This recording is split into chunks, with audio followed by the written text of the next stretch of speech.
guys, Ginger. I am here with a double unboxing. Yes, it is I'm a little behind schedule because I did not do any videos last week because of Thanksgiving. So, this is the retro pop box. The 1970s and 1980s boxes. I do enjoy these boxes a lot. So, let's open up the 70s box. So here's what the 70s box looks like. You open it up, and here's what it looks like on the inside. It says, "Can you dig it?" So let's open it up and see what we got. And you always get a t-shirt, an exclusive t-shirt in these boxes, which I love. Alright, so here's the t-shirt. Let's see what it says. It's a black t-shirt, which is always good. It says, "Up your nose with a rubber hose, sweat hogs." And they're all kind of, don't they look like that Queen photo?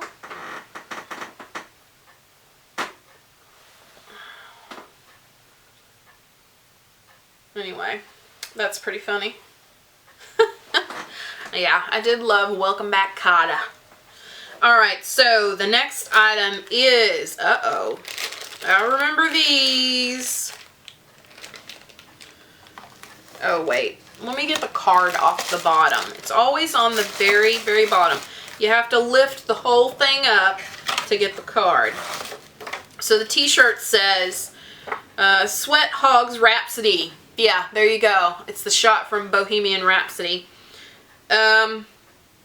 Exclusive t-shirt. These are always exclusive. They may have been in the remedial class, but they were definitely the cool kids. Vinnie Barbarito, Freddie Boom Boom Washington, Juan Epstein, and Ronald Horshack ruled the halls and our hearts in the 70s. By the way, did I tell you about my Uncle Max? Okay. So the next one is these Clackers, and I remember these from when I was a kid. I would open them up and clack them, but I don't want to concuss myself. I have enough neurological problems all on my own. I don't need to be, I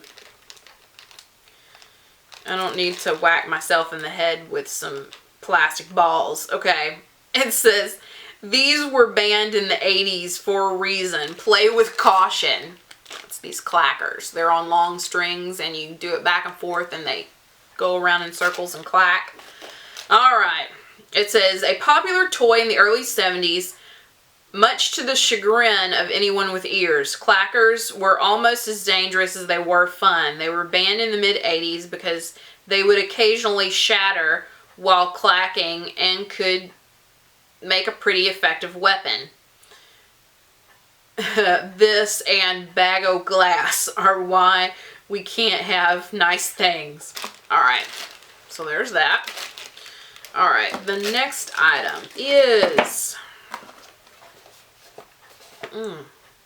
Space Invaders Micro Plush Aliens Series 1. Cool. I did love Space Invaders.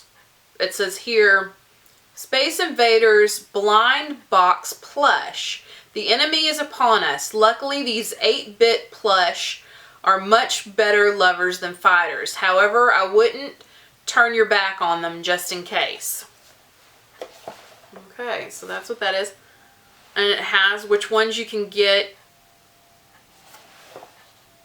on the side, on that side, and on that side. So let's see what we got. Oh wait, it has a retro fun fact on the top of it. One of the earliest shooting games, Space Invaders, was originally created and sold in Japan. It didn't take long before it was invading US arcades, helping the popularity of video games to skyrocket. By mid-1981, more than 4 billion quarters had been grossed from Space Invaders machines. And it would continue to gross an average of $6 million. And it would continue to gross an average of $600 million a year. The first licensed version created for the Atari 2600, which I owned, my parents bought for me, quadrupled the system's sales. That, along with subsequent remakes and sequels, solidified the 8-bit aliens in pop culture history. Okay, let's open it up and see what we got. I hate to tear open the box, but let's see. Okay, here it is. We got the orange one. 1 in 9. So I guess that means that it's pretty, I don't know what that means. 1 in 9. I guess that means that it's pretty,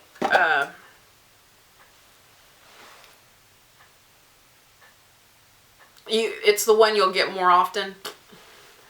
I can't even think of the words. So here's the little Space Invaders guy, and I remember playing Space Invaders when I was a kid. See, I think we bought Space Invaders from a garage sale. Because I remember we had, like, some of the games that came with the Atari 2600, which was like Frogger and Pac-Man and Pong. Was it Pong? Anyway, I do remember Space Invaders, and I'm pretty sure we bought that cartridge at a garage sale. Alright, so the next item is, and I love Post-its, and I love funny little Post-its. This one is great. Look, it's a TV dinner Post-it. I love this, and I remember when TV dinners came in the tin. I love it. Personally, I think that TV dinners were better when they came in the metal tins than they are now. Alright, so TV dinner Post-it pad. Thanksgiving is a time to drink and overeat with your family. Or you can stay home when you don't have to share can't speak today. Or you can stay home where you don't have to share your wine and pop a delicious ready-to-eat meal into your science oven. Life's just better when you're not on dish duty. And this is a box exclusive. I love that. Love it. And they're all turkey and dressing with mashed potatoes and corn. And I know, everybody's like, oh my God, that's 2 starches, mashed potato and corn. Mashed potato and corn is like the best thing ever together. Ever. Ever. Alright.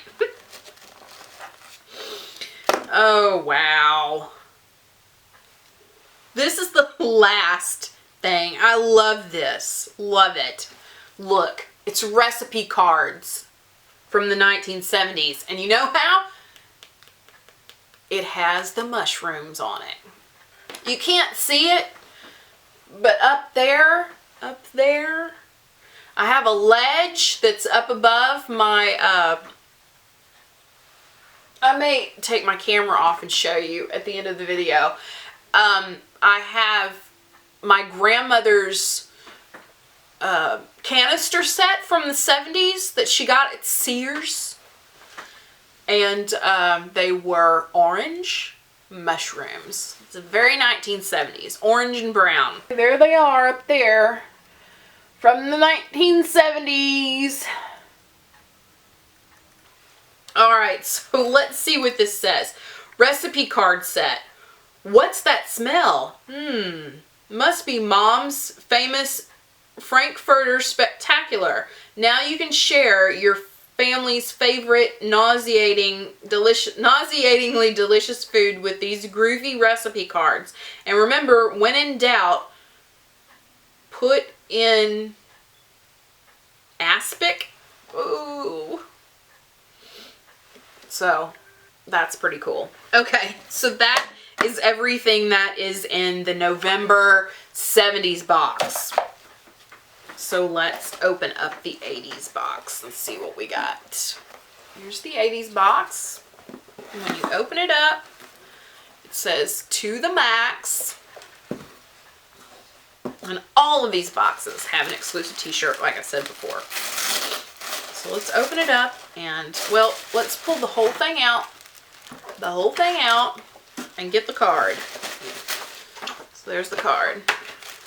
So the t-shirt, the exclusive t-shirt is,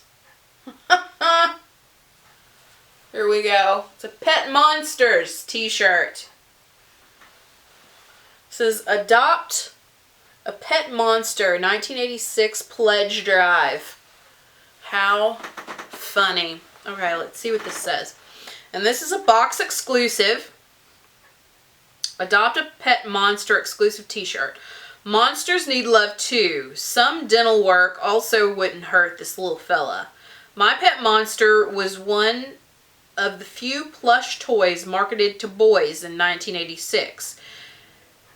And tricked us all into thinking that we could break out of handcuffs with brute strength. That is cute. Like that. And this is a navy. This is a navy blue color. Alright. The next one is, oh my goodness. I was never into the Teenage Mutant Ninja Turtles. But here is the thing. Let's see what it says. It says Kid Robot TMNT blind box keychain. Will you get a hero or a villain? I don't know. You'll have to open the box to find out. What I do know is I plan on ordering pizza tonight and yelling "Cowabunga, dude!" after tipping the delivery person.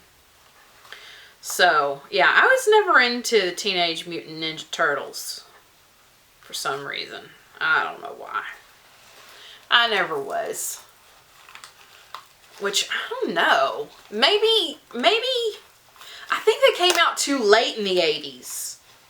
Because I was a small child at the beginning of the 80s, and then I was a teenager at the end of the 80s. I was in high school at the end of the 80s. So I think they came in somewhere in the I was never into Teenage Mutant Ninja Turtles because I think they came in at the wrong time. So here we go. Let's open it up and see what we got. Okay. I think this is a villain. I think. I don't know. I really don't know. No, maybe this little karate mouse was their pal. I can't remember. Let's see.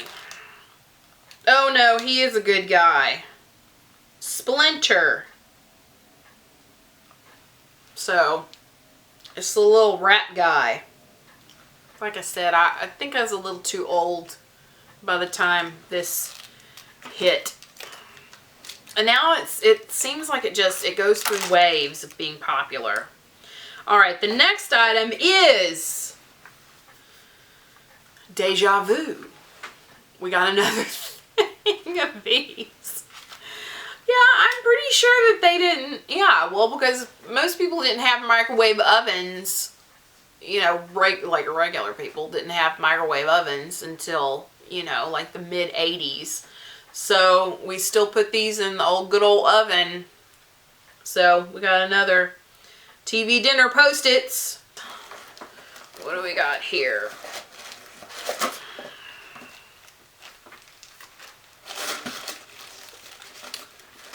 Well,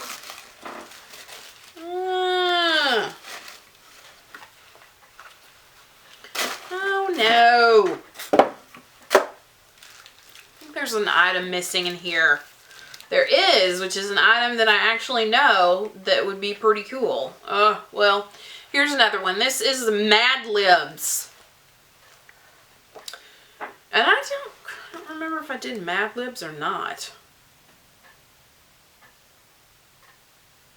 It says, Retro Pop Box Fun Fact. While originally published in 1958, Mad Libs had their heyday in the 80s. They became a rite of passage for any kid, especially on those long car rides. Leonard Stern and Roger Price co-created the game in 1953, but couldn't agree on the name.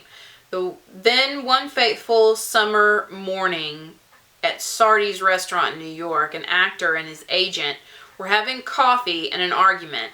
Stern and Price couldn't help but overhear.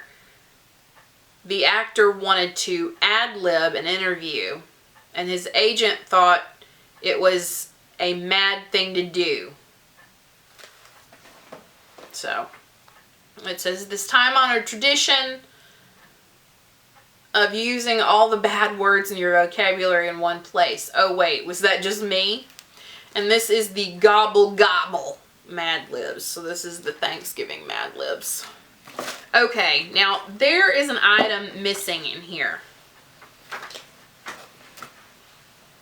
And it is the Thundercats patch. That right there. It's not in my box, which sucks because I did watch the Thundercats. Thunder, thunder, thunder. Thundercats, ho!